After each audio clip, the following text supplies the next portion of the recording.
Hello everyone, and welcome to this ISPI Med panel titled Recalibrating the Social Contract in the Middle East and North Africa, MENA. My name is Lorenzo Fruganti and I work at the ISPI MENA Center based in Milan. Today's event is organized in partnership with the Netherlands Institute of International Relations, Clingendael, and is part of the year-long initiative which will lead us to the 9th edition of the Rome-Med Dialogues, which is the annual conference on the wider Mediterranean region co-promoted by ISPI and the Italian Ministry of Foreign Affairs and International Cooperation. This year, the conference will take place from the 2nd to the 4th of November. Together with prominent experts who have joined me today, in the next more or less 45 minutes, we are going to talk about a crucial and complex issue in the Middle East and North Africa region, namely the social contract. As we all know, the social contract is an agreement with implicit and explicit elements between a country's political authorities, its power elites, and its citizens regarding their rights and obligations towards each other. Since the Arab Uprisings, the ruling elites of the MENA region have shown their resilience in the face of internal and external challenges to their staying in power. While authoritarian trajectories continue to influence the region, the reality and risk of mass demonstrations and insurgencies have changed the dynamics between ruling elites and citizens. In many cases, a mix of repression and cooptation has negatively affected the social contract, while in a few cases, some gradual and non-political reforms were introduced. Yet, the problems clamoring for more effective governance have grown: climate change, poverty, inequality, among others. And against this backdrop, the socioeconomic effects of recent global crises, above all the COVID-19 pandemic and the war in Ukraine, have impacted the regional countries' domestic, political and social balances with diverse outcomes. In many countries, basic needs are still to be met. We've seen how food prices have reached record levels due to inflationary pressures stemming from the war in Ukraine. And for instance, while it is true that the conflict in Eastern Europe has provided hydrocarbon-rich countries in both North Africa and the Middle East with a bonanza that is still sustaining their economies a bit longer, we can argue that the renter-state model is not sustainable in the longer term. What factors have shaped the relationships between state and society in the MENA region over the last 12 years? What are the implications of different elite response strategies vis-à-vis the needs of citizens, including demands for political participation, less corruption, more social justice, jobs and dignity? We will touch upon these and other key aspects of the social contract in the MENA region with our distinguished speakers, whom I thank a lot for being here today. With me are Ola RIFAI, who is Deputy Director for Outreach in the Center for Syrian Studies at the University of St. Andrews. Welcome, Ola, and thanks. Simon MABON, who is Professor of International Politics at the University of Lancaster. Hi, Simon, nice to have you here. And ERWIN van VEEN, who is Senior Research Fellow and Head of the Middle East Program at Clingendael. Welcome, welcome, ERWIN, and thank you once again for having helped us set up this important event. Before starting the discussion, let me highlight just a couple of housekeeping rules. There will be 2 or 3 rounds of questions. Then, time permitting, we will have a brief Q&A session open to the audience. So I invite all those who are following us to type their questions in the chat box, and I will try to pick up some of them for our speakers. So let's start. Simon, I would like to start our conversation with a broad, still challenging question for you. Could you provide us with an assessment of the evolution and current state of the social contract in the MENA since the 2011 Arab Uprisings? Bearing in mind the protests that shook the region not only in 2011, but also in 2019, 2022, etc., how has the social contract evolved in this area over more than a decade? How would you describe the state of the social contract in the MENA today? That's probably the biggest question I've ever been asked. So it's a good way to kick off. Thank you for the invitation, for inviting me here. It's a pleasure to be with friends, old and new.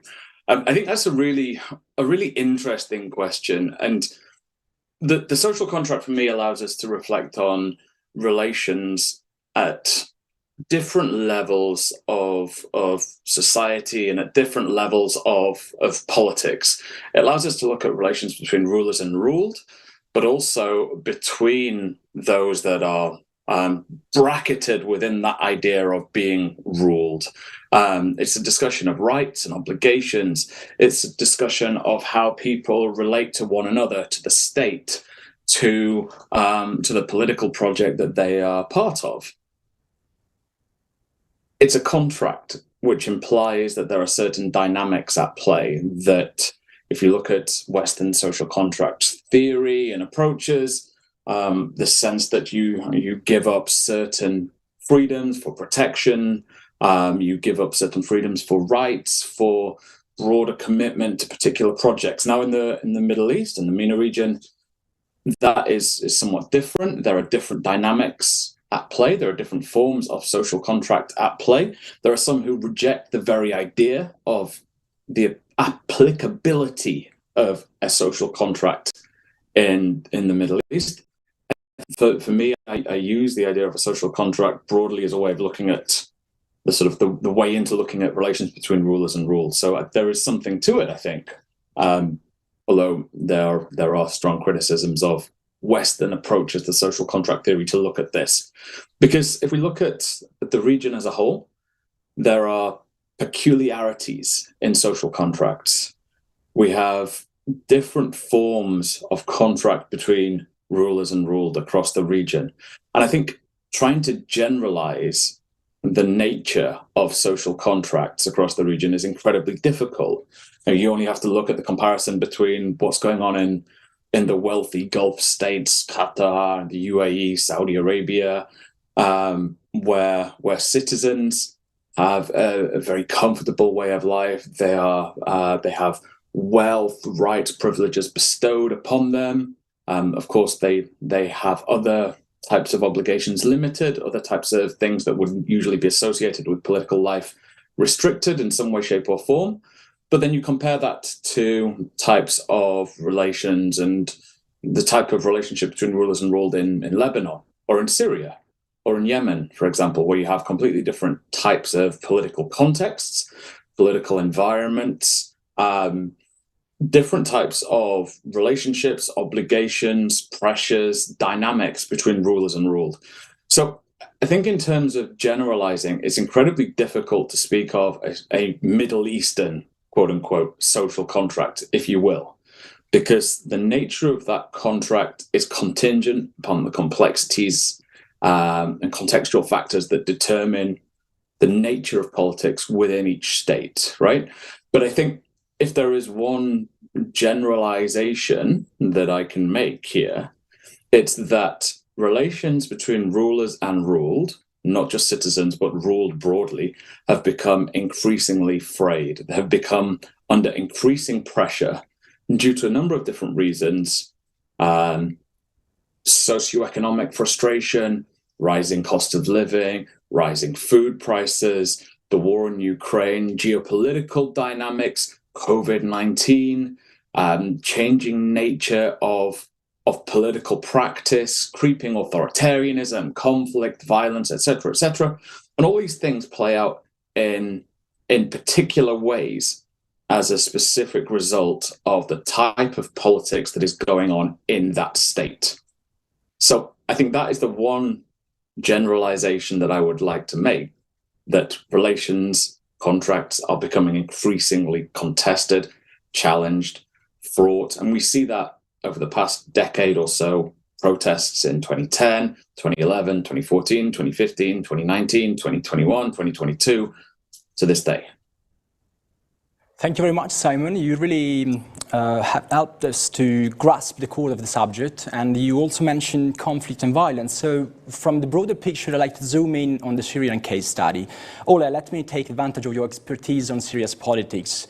What do you see as the main elements of the social contract in Assad-held Syria at the moment? Can we use the term social contract at all in the Syrian context? And what is left of the social contract in this country after more than 12 years of conflict? Please. Yes, very interesting. Thank you so much for having me. It's my pleasure, and very interesting topic indeed. So when it comes to the Syrian case, there is no nationwide social contract in Syria. The pre-2011 Ba'athist populist social contracts is gone forever and is replaced now by quote-unquote elite contract that one might see not as a social contract, as you said, as kind of local alliance maybe between the actor, the state or non-state actor in power, and on the other hand, a particular societal group. So, for instance, when it comes to the regime-held area, which consists 1/3 of the Syrian territory now, the Assad regime constructed elite alliance, elite contract, local alliance with warlords and with hardcore loyals, providing them with relevant protection and limited service in turn for their political and also for their financial support. When it comes to the areas outside the regime control, like for instance in Idlib, Idlib, suburbs of Aleppo, suburbs of Latakia, suburbs of Daraa. So you have the non-state actor, Islamist group mainly, in power, constructing also a local alliance, providing no political participation, providing very limited public service, and in return for political support. Same applies to the Kurdish areas in northeastern the country. So in these three cases, we have state and non-state actors in power constructing a top-down social contracts or local alliance, let's say, that are less inclusive and has a very temporary dimension. And more importantly, foreign players, foreign powers play key role in these social contracts, these three kinds of social contracts. You have foreign military intervention as well, providing protection, providing some public and social services. So that's it, if I answered you very much. Thank you very much, Ola. And I think the points you raised about Syria allow me to move quite smoothly to the next question for ERWIN on how to possibly reform the social contract in the region, given the range of authoritarian conditions that exist in MENA, and Syria is certainly one of the saddest examples. What are, ERWIN, the key parameters that you see for reform in relation to protest demands and social discontent? Well, thanks for that, Lorenzo, and for setting us on such a nice track to begin with. Some fascinating comments. I mean, like Simon, I'm sort of going to give a relatively generic answer, which then for each country we would have to see how exactly it pans out. But something can be said useful at the regional level, I think. So one is to start to be clear about the kind of problem, right? What's the state of the problem that we are facing? And I think, you know, we can point easily to the sort of the protracted crisis of authoritarianism, right? That we have seen, come to the fore most clearly in 2011, but there has been no stop to this crisis basically since then. And Simon mentioned basically, each year since 2011, we've seen massive protests in at least some parts of the region. But this crisis has been followed by surprising entrenchment of authoritarianism throughout the region, right? And regional powers like Iran through its axis of resistance, but also Saudi Arabia and the Emirates through their support for countries like Egypt, Jordan, but also their actions in Libya and Yemen have played a huge role in this entrenchment, right? That we should be clear about. So the bottom line is, I think, that the socioeconomic problems are mounting. Collective action barriers for people who wish to protest or to change remain very high. And the systematic or the capabilities of the systems, the governance systems that are supposed to deal with these socioeconomic problems have not really improved. Now, this is very generic, and you could argue the Gulf states, or some of the Gulf states at least, are a partial exception to this.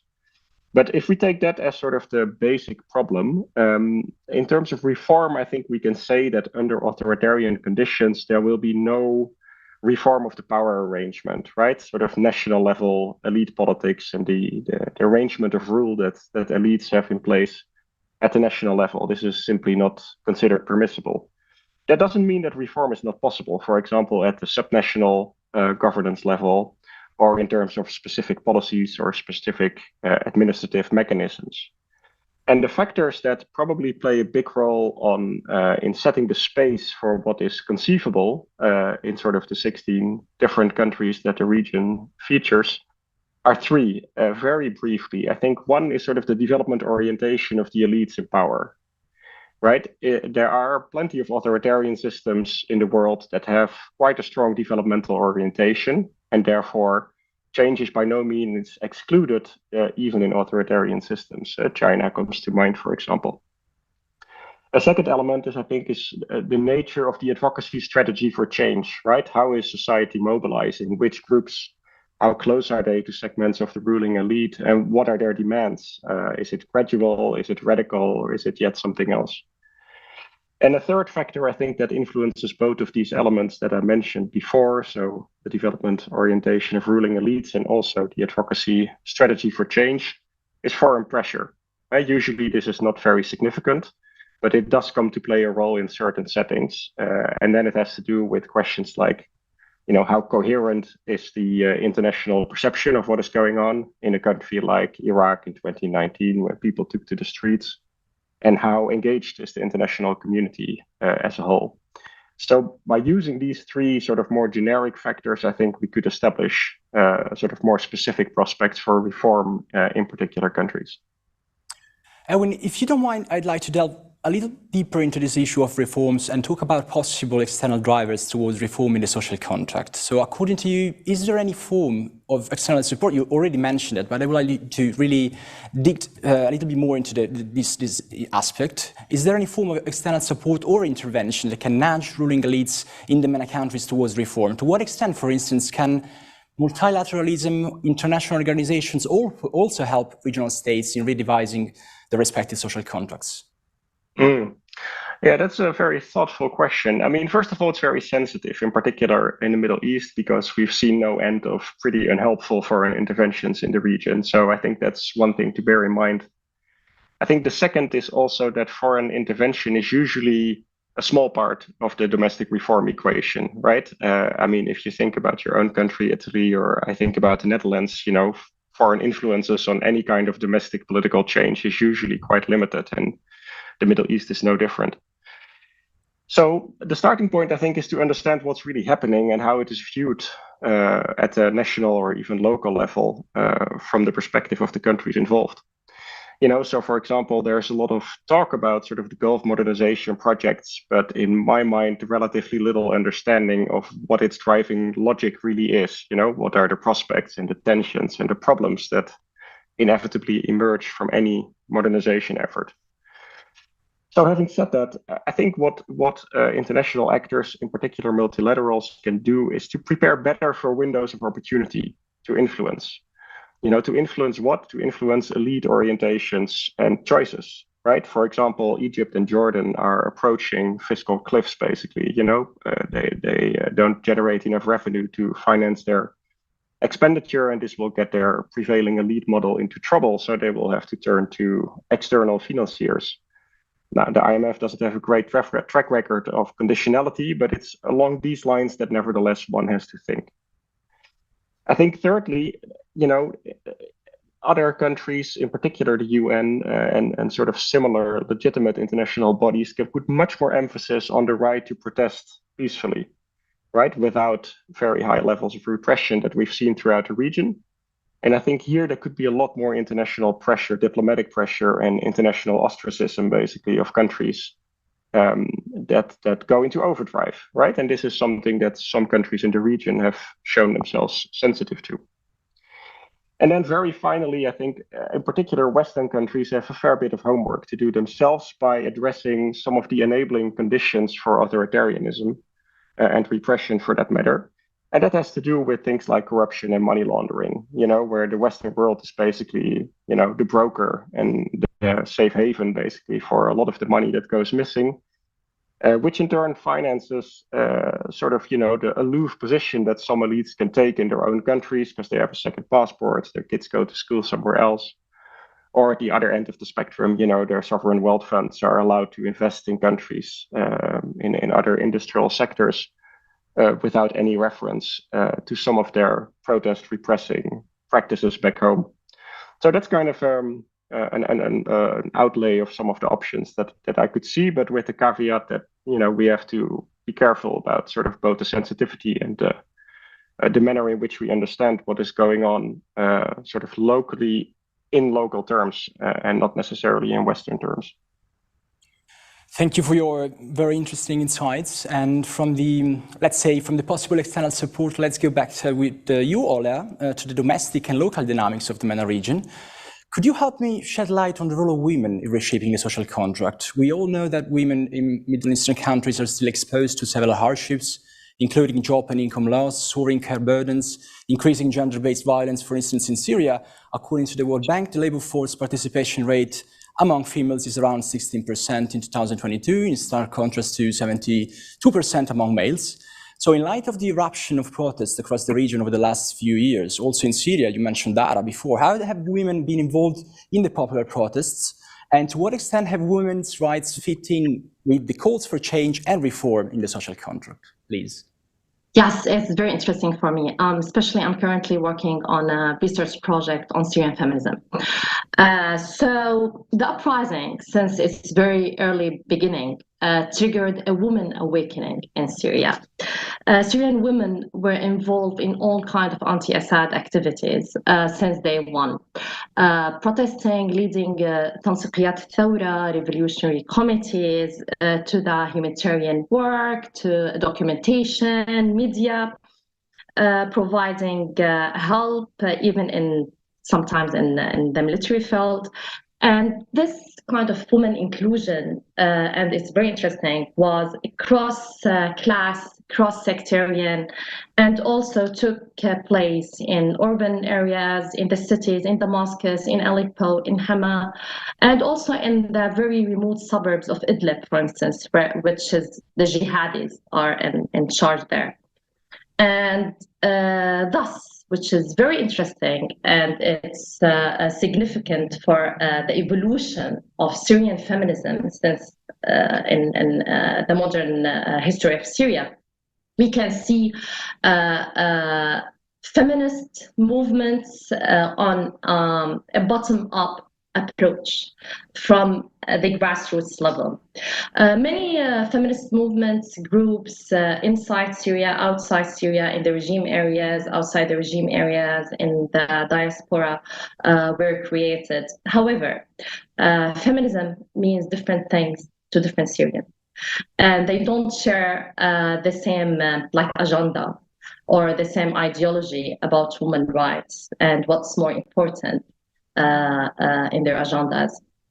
Many challenges are facing Syrian women from the regime, from authoritarian actors in either the regime or the Islamic, or also from a lot of Syrians themselves, Yet, March 2011 marked a new era for Syrian feminism, and definitely will empower Syrian women in the post-conflict phase.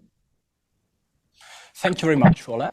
I think I'm going to pick up on the interesting insights on the protest that you referred to, and I would kindly ask probably Simon, yes, to give us an account of the factors that shape the ruling elite responses to protests. What do you see, Simon, as the main factors that influence the ruling elite responses to protests in terms of repression, cooptation, and reform? Please. Well, thanks, Lorenzo. I think my colleagues have raised really important points here. And just to echo ERWIN before going to your answer, I think it's difficult to generalize.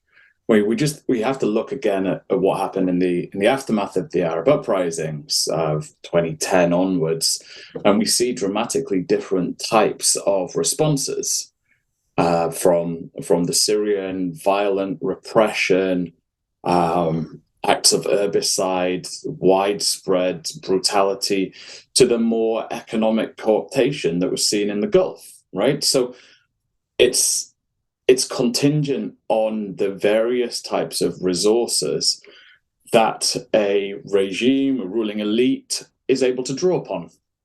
In some cases, if it has the quote-unquote social capital, then it may embark on a general reform process, such as what was seen in Oman in the formative months of the protests back in 2011.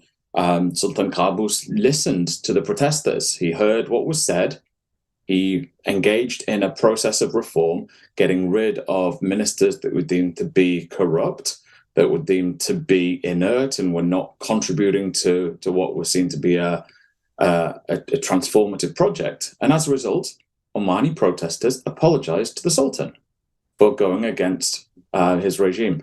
And you compare that to the Assad regime's response to what happened in Syria and demands for political reform, and you see dramatically different types of responses with a whole host of things in between that involve token reform, that involve welfare projects, that involve cash payouts, that involve repression, that involve herbicide, and the factors that are determining the response that elites take are multifaceted. They are contingent on the type of relationship that a ruler has already with its society, the economic largesse of the state. It's much easier to pay off a population if you have huge reserves of wealth, if you're not seen to be opulent, corrupt, and embarking on white elephant projects.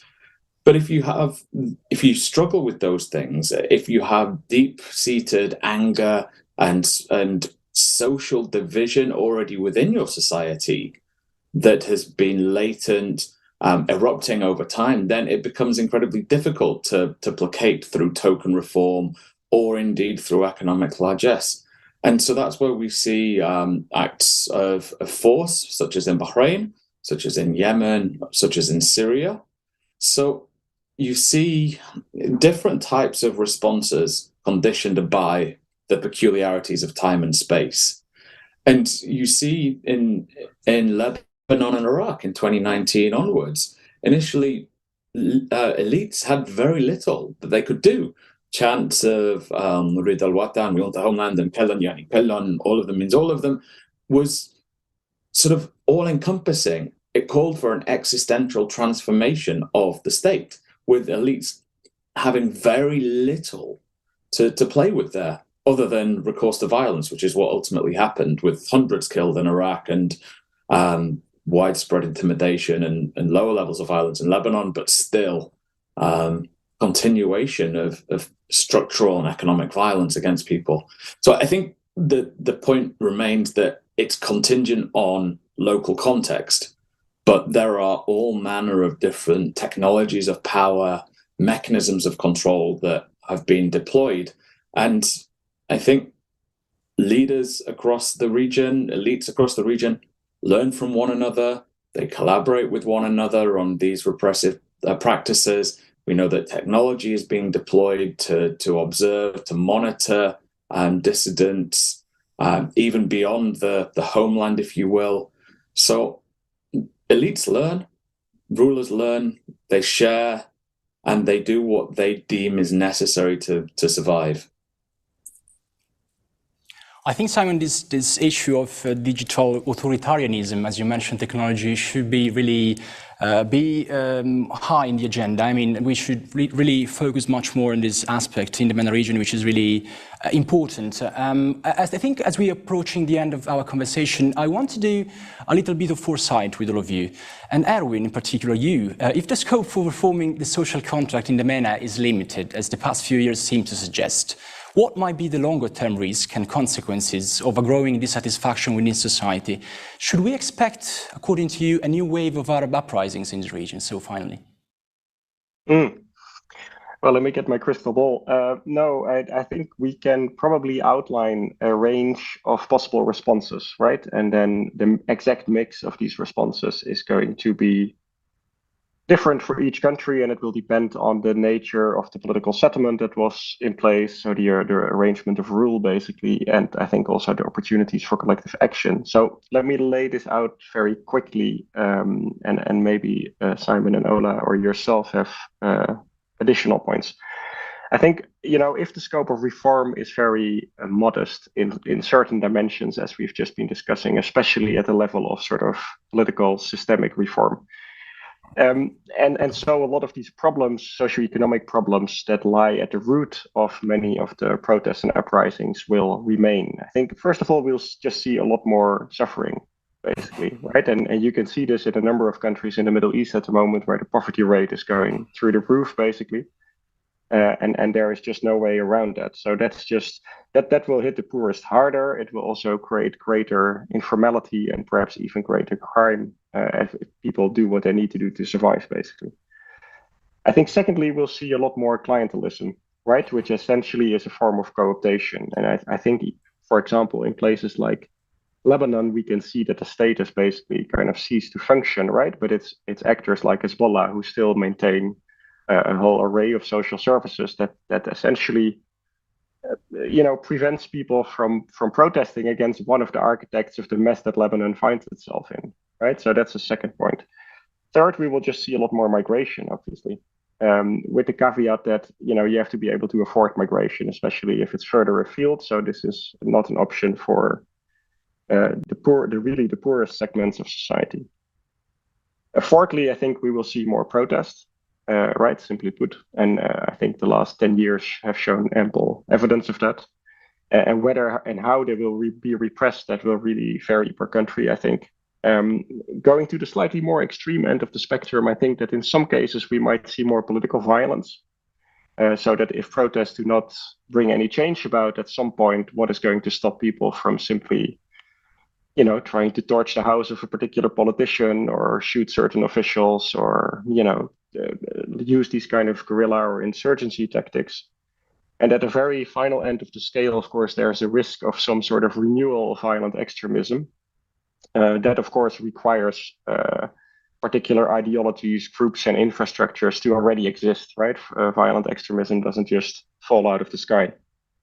So I think if we use that sort of scale of options and then we look at a place like, for example, Lebanon today, I think you can see a mix of, downright suffering. A lot of people are having a really hard time, but also clientelism, like I said, and quite a bit of migration, right? And there is a lot less of some of the other options. Now, that may shift over time. And you could also imagine in the region, countries in the region where the potential for some of these options is much higher, right? So that gets us into a more specific country discussion. But I think it's good to bear in mind that that list of options goes from, quite passive and sort of, basically trying to get on with life in whatever way or form people can to hardcore resistance. And we'll see all possible combinations, I suspect, that you might be able to imagine between these two extreme poles. Thank you, Erwin. Lots of really food for thought. And now I'd like to conclude this last round of questions, trying to add a light touch of color, if possible, and address the following question to all of you, particularly Ola and Simon. Is there, according to you both, any positive lesson across the MENA region that ruling elites have drawn or will likely draw to upgrade the social contract and improve the state-citizens relationships? So please, who wants to jump in and seek to respond? I know it's challenging. Well, when it comes to Syria, sadly, it's a very negative lesson. Kill your own people, gas them to death, you can stay in power, and you'll get out of your isolation. 13 years on the Syrian conflict, we have 500,000 deaths, half of the population displaced, and Assad still in power. And extremely negative implications on international legitimacy, on human rights, on accountability. However, many authoritarian regimes in the region might be taking notes on how playing the divide and rule, how playing the identity politics, how creating a strategic foreign alliance will help to stay in power in kind of a Machiavellian style. So this is as concern the Syrian case. Thank you, Ola. I wanted to listen to Simon's note of optimism, if possible. I am going to be optimistic. And those of you that know me may be surprised slightly, but I am. There's a lot to be bleak about here. There is a lot of darkness. There's a lot of despair for many, many reasons. But I think the protests have shown that a different way of doing politics is possible. They've shown that there is a desire for change, that there is a desire for reimagining the nature of doing politics and the aspirational nature of relations between rulers and ruled. And in part, it also points to a broader desire to move politics away from its real sort of marriage with identity. And as Erwin and Ola have been talking, there's this sense of politics intimately tied up with identity politics, sectarianism, class politics. But in a survey that we did with SEPAD, the results point to a different way of thinking about politics and a desire to move towards issue-based politics rather than identity-based politics. And I think that is a note of optimism. There is a degree of hope to be found there. Freeing oneself from the shackles of identity politics, of sect-based divisions, can allow for a more fruitful, less toxic way of doing politics. Now, getting to that point, I think, is going to be incredibly difficult, and it's not free from violence, instability, uncertainty, as those in positions of power struggle not to give up too many privileges that they've accrued over time. But the very fact that people are expressing different ideas about the way of doing politics, I think is really valuable, because thinking it is an important first step. If it's not thinkable, then it can't be achieved. So thinking about doing politics differently is my note of optimism. And thank you very much for the great effort, Simon. Thanks a lot. I have received a couple of questions from the audience, which I'm going to read out loud. And as before, whoever wants to intervene, just please feel free. One of our listeners is stopping. The MENA region has great potential for renewable energy development and hydrogen production, and could also benefit from the ongoing digital transition. Which opportunities could a green and digital transition offer to reshape the social contract? Which influence could this transition have on reframing citizen-state relations? This is a hard question as well, but please. ERWIN, maybe? Yes. Yeah, I was just giving it some quick thought. I mean, when you talk about sort of renewable energy, I think, let's just zoom in on the Gulf for a second, because, that's an interesting place from this perspective. First of all, because the potential, for renewable energy is huge, but also because some of these countries are at the same time initiating what they call a green transition, and presumably sort of reducing their carbon footprint in the process. Now, that last part we can consider with some skepticism, I think, because if you sit on the largest oil and gas reserves in the world, then obviously you're going to use that to the last possible drop that you can extract in order to finance that green transition. So you just hope that you're not going to be overtaken by sort of the negative effects of climate change in that process. But having said that, the rentier model of the Gulf is, of course, based on all these hydrocarbons, right, that have given their elites tremendous financial power, both in international relations, but also in their domestic arrangements, to basically buy their way out of much trouble without having to do the harder thinking that countries that do not sit on such piles of money have to do. Right. So if we assume that in the long run, sort of renewable energy and sustainable energy will evolve the rent model in these countries to a much more diverse setting, right, where with sustainable energy being produced in different places that are less directly under state control, with much more opportunities for bottom-up and international contributions, you could see that as a long-term trigger, I think, to at least reconsider at the local level some of the governance mechanisms, right, to make them also more representative, more diverse, etc. Now, then we're talking about decades, obviously, and not about years. So, but that's the first reflection that would come to my mind on this question. So thank you very much. Anything else to add? Ola, Simon? Yes, please. Just briefly, these transitions are at least nominally underway in a number of cases. If you look at the text, the various vision documents from the Gulf states, there are nods to desires to transform economies away from reliance on natural resources towards knowledge-based economies, towards different ways of generating wealth.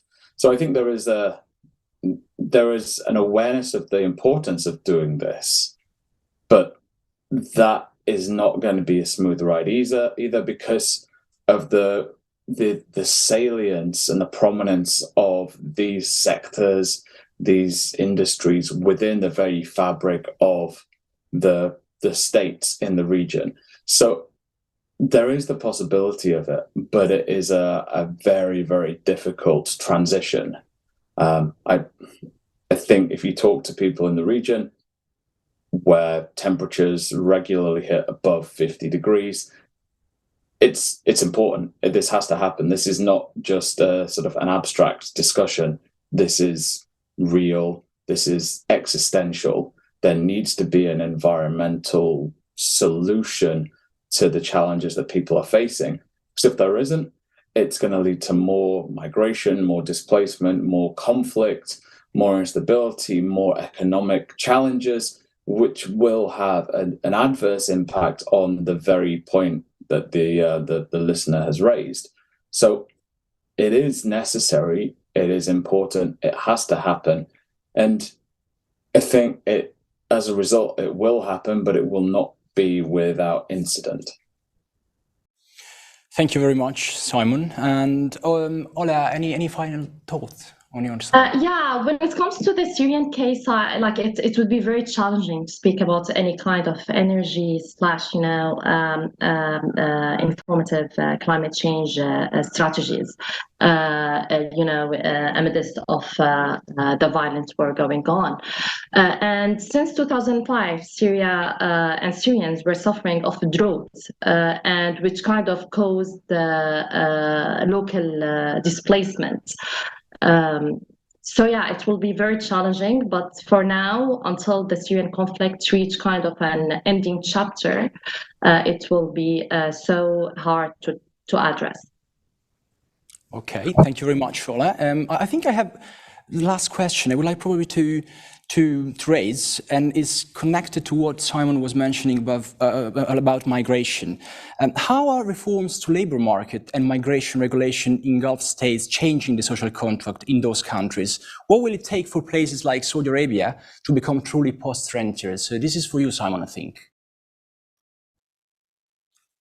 A post-rentier economy, a post-rentier state.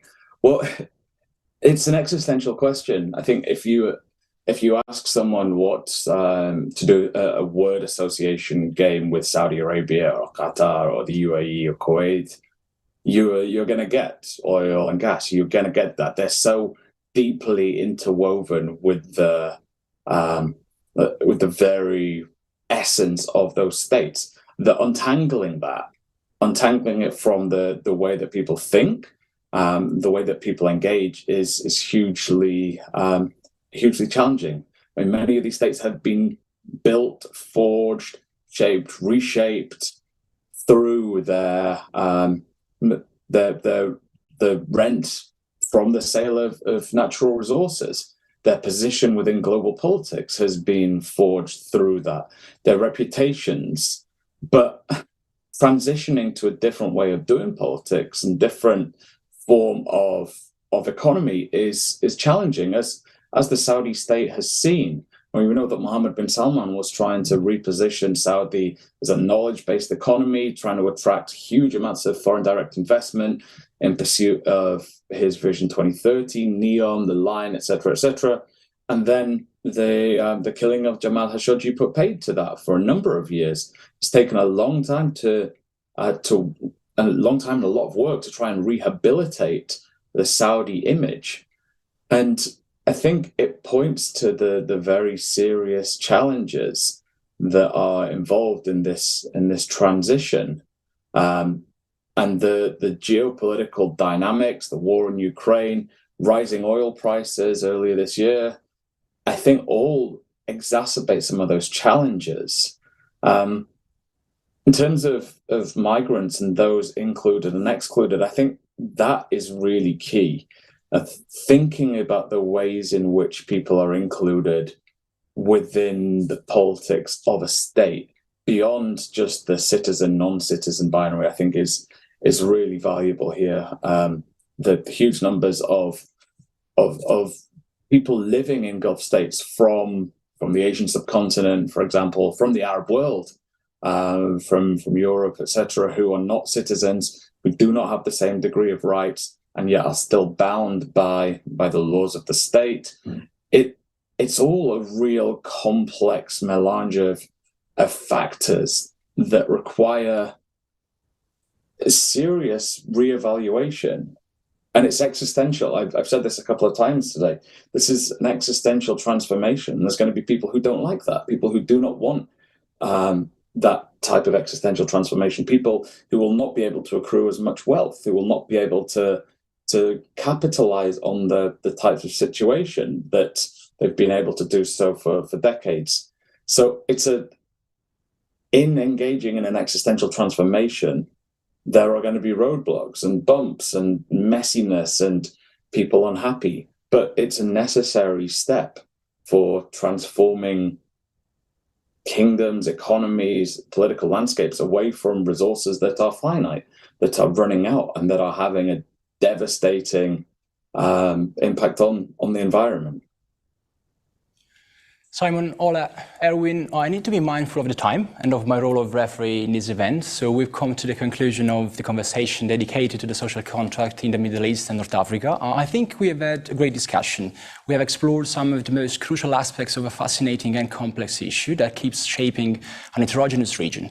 And I hope you enjoyed the discussion as much as I did. And I really look forward to exploring this topic again with you all in one of our future events. So thank you and have a lovely rest of the day.